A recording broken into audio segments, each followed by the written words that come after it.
1970 में मैंने राष्ट्रीय नाट्य विद्यालय नेशनल स्कूल ऑफ ड्रामा में दाखिला लिया और गालिबन वही दौर था जब सफदर ने अपना काम शुरू किया। और कुछ साथियों से मैं सफदर के बारे में सुना करता था कि वो मजदूरों के बीच जाकर किसानों में, गांवों में नाटक पेश करते हैं उन्हीं के मसलों के बारे में। और मुझे बड़ी हैरत होती थी कि ये इंसान जो मैं सुनता हूँ इतना पहुँचा हुआ कलाकार है और जिसको थिएटर से इतनी लगन है, इतनी मोहब्बत है, वो अपने नाटक शहर में क्यों नहीं करता? ऐसे नाटक क्यों नहीं करता जिसे देखने के लिए लोग पैसे दें, जिससे उनको मकबूलियत मिले? सच तो ये है कि मेरी तलाश थी शोहरत, मकबूलियत,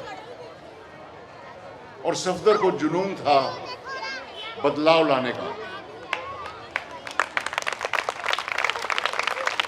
जो उनके जीते जी ना आ पाया हो।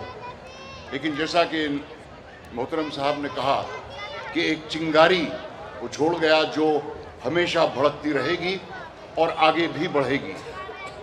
सफदर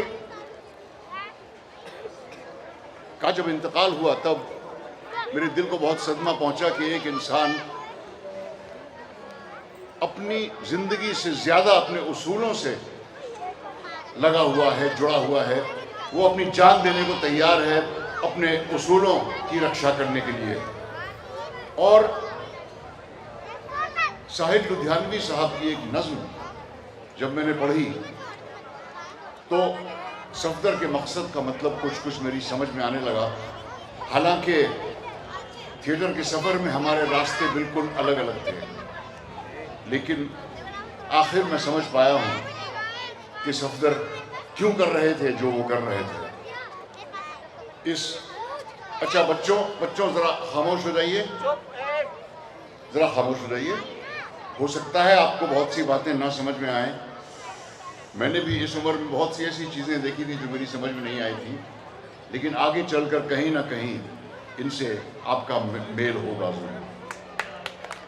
मेरे तरकश तराने सुन के दुनिया ये समझती है कि शायद मेरे दिल को इश्क के नगमों से नफरत है। मेरे सरकश तराने सुन के दुनिया ये समझती है कि शायद मेरे दिल को इश्क के नगमों से नफरत है। मुझे हंगामाए जंग जदल में कैफ मिलता है, मेरी फितरत को खूरेजी के अफसानों से रग़बत है। मेरी दुनिया में कुछ फ़कत नहीं है रक़्स व नग़मे का, मेरा महबूब नग़मा शोर आहंग बगावत है।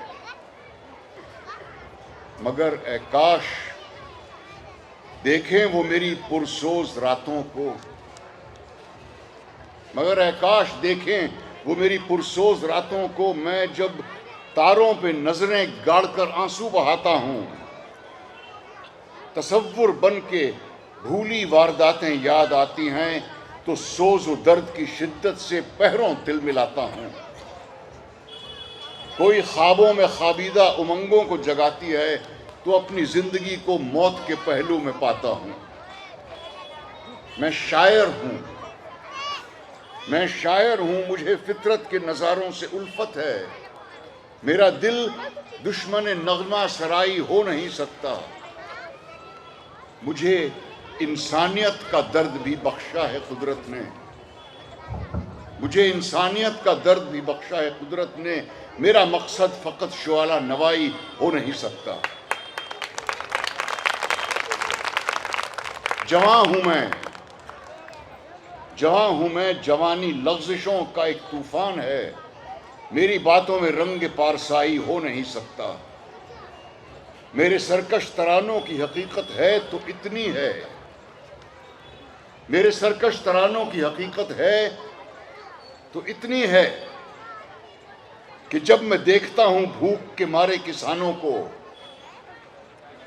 गरीबों को, मुफलिसों को, बेकसों को, बेसहारों को, सिसकती नाज़नीनों को, तड़पते नौजवानों को, हुकूमत के तशद्दुद को, इमारत के तकब्बुर को, किसी के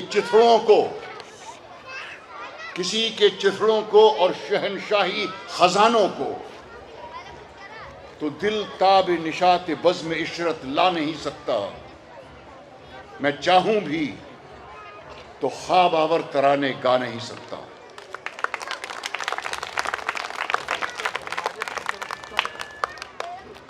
इसके बाद एक छोटी सी कहानी है फ़हीम आज़मी साहब की लिखी हुई, जो बंटवारे के बारे में है। इसका उन्वान शीर्षक है आर्ट का पुल, कला का पुल। और ये बंटवारा, इसका मेल आप चाहें तो हिंदुस्तान और पाकिस्तान के बंटवारे से जोड़ सकते हैं, या हिंदू और मुसलमानों के बीच में नफरत के बीज जो बोए जा रहे हैं उससे जोड़ सकते हैं, या अगर और दूर जाएं तो पूर्वी और पश्चिमी जर्मनी से जोड़ सकते हैं, जनूबी और शुमाली कोरिया से जोड़ सकते हैं, और अगर और भी दूर जाएं और बहुत ही नज़दीक आएं साथ में, तो इंसान और पर्यावरण के बीच जो दरार बनाई जा रही है उससे जोड़ सकते हैं।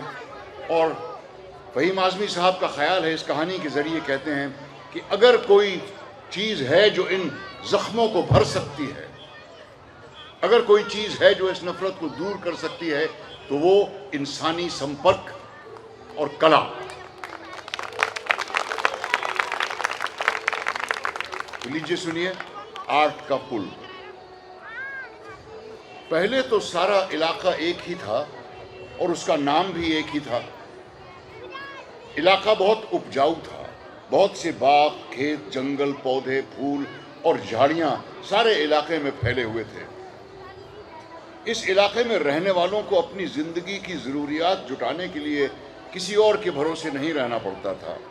खेतों से अनाज, जलाने के लिए लकड़ी, भट्टी से पकी हुई ईंटें, मकान बनाने के लिए पास के बागों से फूल और साग सब्जी, और तालाब से मछलियाँ, गोया ज़रूरत का सारा सामान मिल जाता था।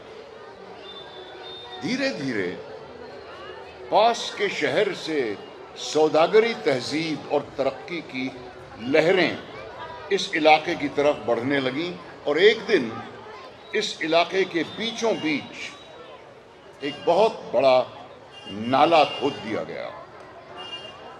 किसी ने कहा ये गड्ढा बिजली के तारों को खंबे से ऊपर ले जाने के बजाय ज़मीन के नीचे दबाने के लिए खोदा गया है।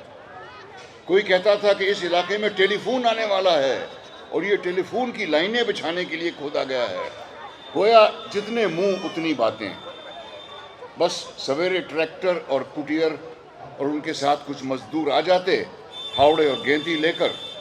ये लोग इस गड्ढे को गहरा करना शुरू कर देते और शाम को चले जाते।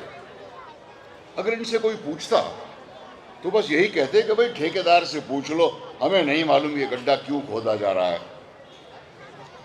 रोज बरोज गड्ढा गहरा होता गया और एक दिन उसने इलाके के बीचों बीच एक सूखे नाले की सूरत इख्तियार कर ली। तब इसको पार करना लगभग नामुमकिन सा हो गया और इस तरह नाले के इस पार के लोगों और उस पार के लोगों का ताल्लुक टूट गया। कभी कभी नाले के इस पार के लोग उस पार के लोगों से नाले के दोनों तरफ खड़े होकर बातचीत कर लेते थे और ज़्यादातर बात का मुद्दा ये नाला ही होता था। उन्हें उन कोयलों, फाख्ताओं और मैनाओं से बहुत हसद होती थी जो बिना किसी बंधन नाले के इस पार से उड़ पार उड़कर या इस पार से उस पार उड़कर पेड़ों पर बैठ जाते थे और इस पार के खेत से उड़कर उस पार से खेत में दाना चुगने लगते थे। और एक दिन ठेकेदार के आदमी चले गए, नाला उसी तरह पड़ा रहा। दूसरा ठेकेदार जिसका तार बिछाने का या तीसरा ठेकेदार जिसे गड्ढा भरना था अभी तक मुकर्रर नहीं किए गए थे, या वो किसी दूसरे इलाके में मशगूल थे। ये सूखा नाला यूं ही पड़ा रहा, यहां तक कि बरसात आई और वो पानी से भर गया।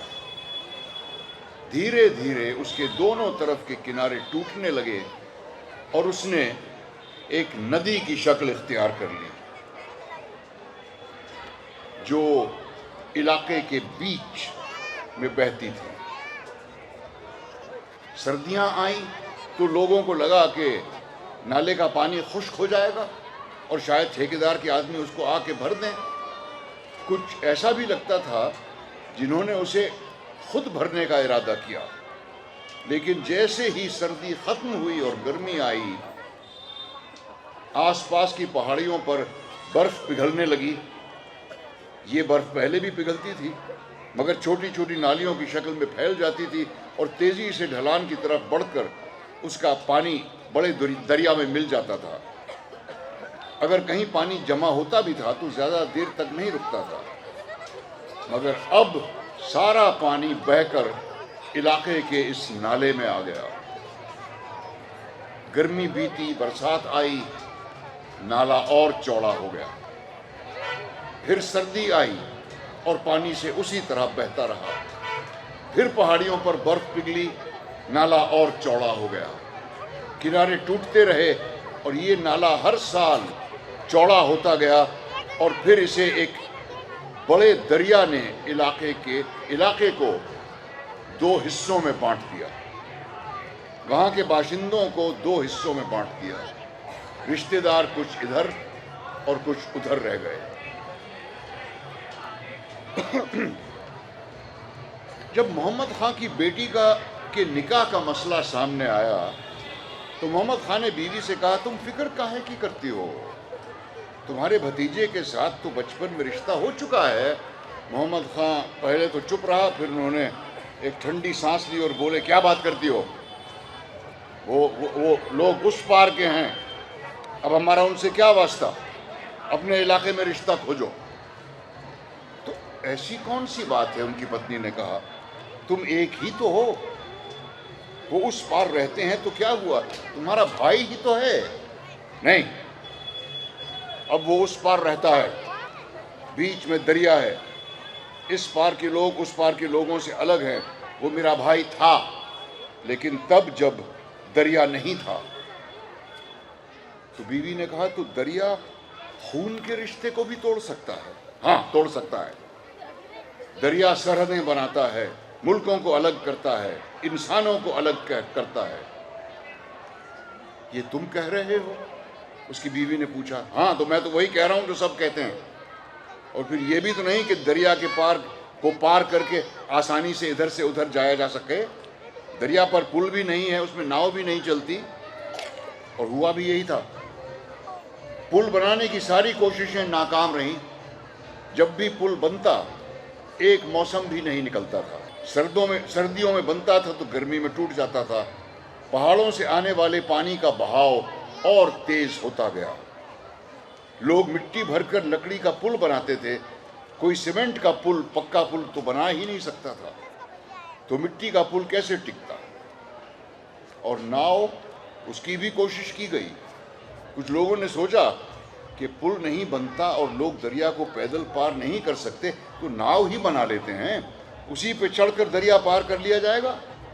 मगर हुआ यूं कि जब पहली नाव बनी तो मंगू दूध वाला सुबह सुबह आया और मोहम्मद खां से बोला, अरे खां साहब, सुना आपने, वो जो 4 घड़ों को उल्टा करके और ऊपर कीकर और सरपत का मचान बनाकर नाव बनाई थी, उसके 2 घड़ों में जहरीले सांप घुस गए और 2 मुसाफिरों को डस डाला। अब मुखिया कहता है नाव नहीं चलेगी। मोहम्मद खान ने कहा, अरे हर मुश्किल काम में एहतियात रखनी पड़ती है। अगर हम कुछ दिनों तक मचान पीटते रहें और नाव चलती रहेगी तो सांप खुद ही डर के भाग जाएंगे। मगर चलेगी कैसे? मुखिया ने तो रोक दिया, घड़े तक तोड़ दिए गए। आज मोहम्मद खां के भाई के बेटे का निकाह है, जो उस तरफ रहता था। दरिया के पार शहनाई की आवाज सुनाई दे रही है, बड़ी सुरीली लग रही है। मोहम्मद खां दरिया के किनारे बैठा उस आवाज़ को सुन रहा है और सोच रहा है, काश ये बारात उसके घर आई होती, मगर ये गैर मुमकिन था।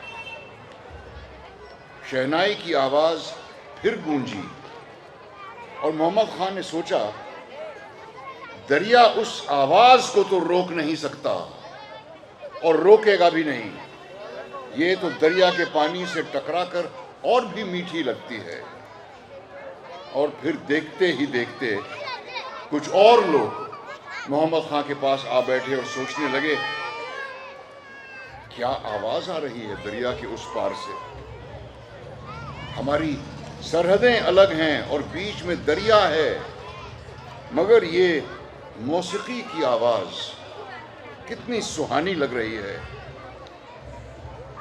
निकाह हो गया और शहनाई की आवाज़ भी बंद हो गई, लेकिन तब तक जैसे लोगों को चस्का पड़ गया था। दरिया के किनारे रोजाना सरे शाम मेला लगने लगा।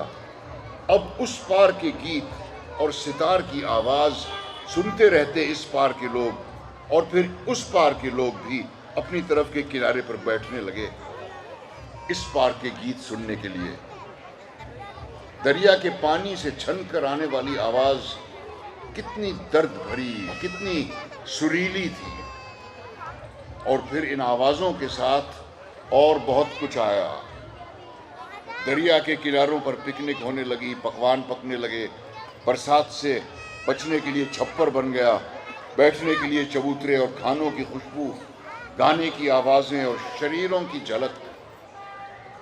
अब दोनों तरफ के इलाकों में नफरत का एहसास कम होने लगा था कि एक दिन इस इलाके का मुखिया आया और कहने लगा, अरे हमारे यहाँ गाने वालों शायरों की कमी है क्या कि तुम उस पार के गाने वालों की आवाज़ इतनी शौक से सुनते हो? हैं? अरे अपने इलाके के गाने लगाओ, अपने इलाके वालों की आवाज़ सुनो, बस्ती में जाकर बैठो, वो तो उस पार के लोग हैं। लेकिन मोहम्मद खां बोला, मुखिया जी, अब ये तुम्हारे बस की बात नहीं है कि इनको रोको। उन्हें अब नाव की ज़रूरत नहीं है, ये तो आसानी से उस पार से चलकर कला के पुल पर इस पार आ पहुंचते हैं।